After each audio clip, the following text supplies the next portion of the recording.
যাদেরকে কখনো আপনি বিশ্বাস করবেন না, বাবা মাদেরকে আমি দৃষ্টি আকর্ষণ করে বলছে, শুনেন, জীবনে চলার পথে অনেক মানুষের সম্মুখীন আপনি হবেন, অনেক মানুষের সাথে আপনাকে মিশতে হবে, অনেক মানুষের সাথে আপনাকে চলতে ফিরতে হবে। আমি আপনাকে সাজেস্ট করব, এমন কিছু ব্যক্তি আছে, পুরুষ হোক আর নারী হোক, তাদেরকে কখনো আপনি বিশ্বাস করবেন না। যদি আপনি বিশ্বাস করেন, সবচাইতে বড় ভুলটা আপনি করলেন।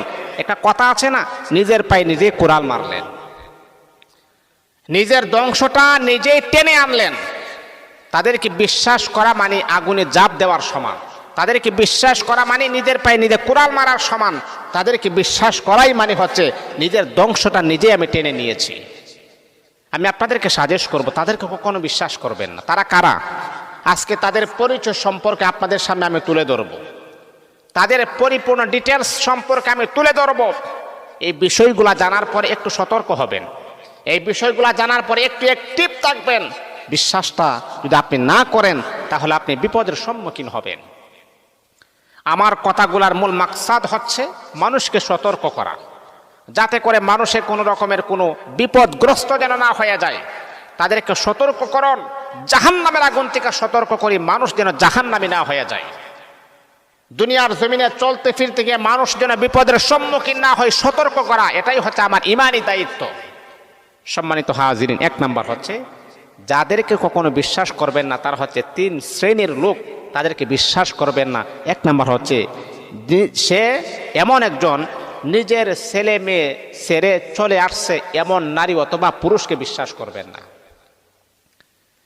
অনেক নারী আছে এমন, 2টা 3টা ছেলে মেয়ে আছে, তাদেরকে রেখে আরেকজন পুরুষের সাথে পরকীয়া করেছে।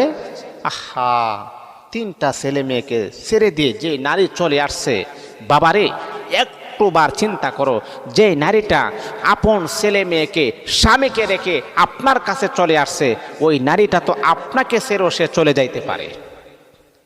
আমার কথাগুলাকে মাইন্ড করছেন? আমি কথাটা আবার রিপিট করি, জন্মদাতা মা 10 মাস 10 দিন সন্তানকে লালন পালন করার পরেও ওই সন্তান 1টা নয় 2টা নয় 3টা সন্তানকে রেখে যদি সে আপনার কাছে আসতে পারে, তাহলে আপনার সম্পদ, আপনার টাকা পয়সা আত্মসাৎ করে আপনাকে ছেড়ে সে চলে যাইতে পারে না, এমন বিশ্বাসটা আপনি আমাকে দেন। এমন অনেক বিপদের সম্মুখীন অনেক পুরুষ আছে, আমার কাছ থেকে ডাকাতে অনেক ফোন আসে, এমন এমন প্রশ্নের সম্মুখীন, হুজুর আমার 16 লাখ 15 লাখ